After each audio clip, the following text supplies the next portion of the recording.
The Quality of Nationality Index has recently been published, and it really helps people understand what countries are good for investing their time and money in.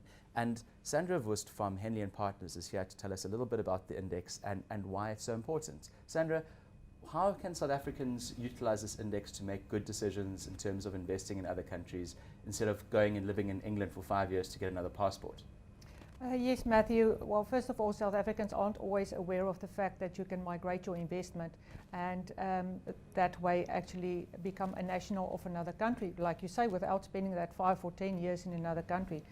And that's what Henley & Partners is here for. We help people to invest offshore and acquire that second passport, that second nationality. If we look, for instance, at Europe and we look at the Q&I, it rates very high.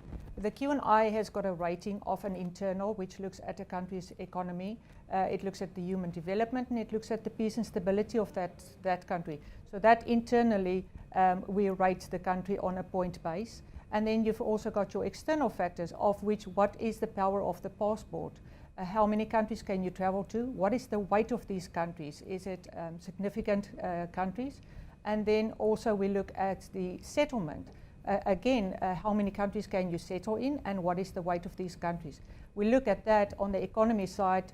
America rates very high, so it makes it a very strong nationality. If we look at Europe on the other side, the fact that you can settle and travel to 28 European countries, and of course if you look at the Maltese passport, you can even travel to America visa-free. You can travel to 168 countries in actual fact. They've got a strong economy. And that rates them very high. In the middle of this Q&I rating, of course, is Germany. Good economy, stable, peaceful country. Their passport, you can travel to so many countries, 177 countries, and it's countries that really carries a weight. So that makes it the #1 passport in the world currently to have.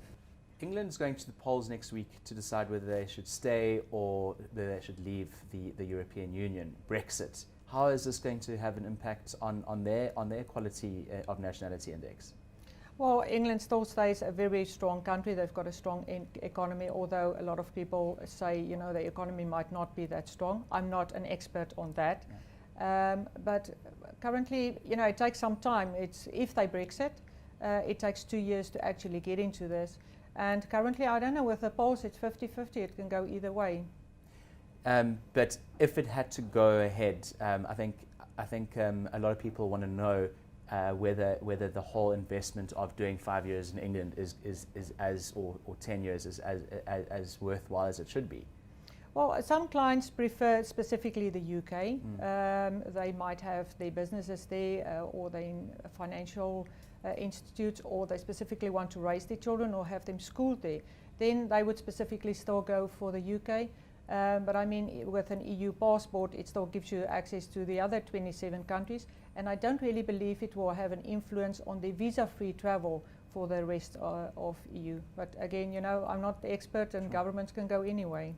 And looking at governments, look at South Africa and what happened in December with the firing of Nhlanhla, and we had the rating agencies here nearly downgrading us to junk. What's happened to our Quality of Nationality Index, South Africa?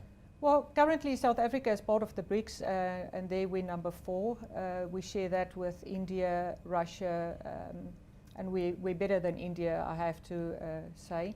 But if you look at overall, there's 161 countries rated on the Q&I, and we are number 89. So we're a little bit below the average of the Q&I rating, but we're not that bad. We're somewhere in the middle. If you compare us to other African passports, of course, we've got excellent visa-free travel. But we don't really have the right to just settle anywhere else, which counts against us. But South Africa's got a very strong economy. If you look at the BRICS, it makes 20% of the worldwide GDP. We're part of the G20, which makes part of 85% of the world economy.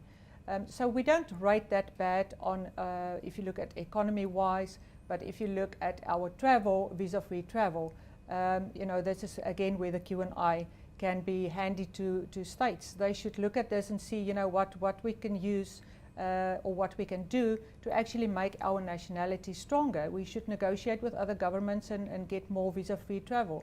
South Africa is a good country. You know, I can't see why anybody wouldn't allow us to travel visa-free. So our government should negotiate on that.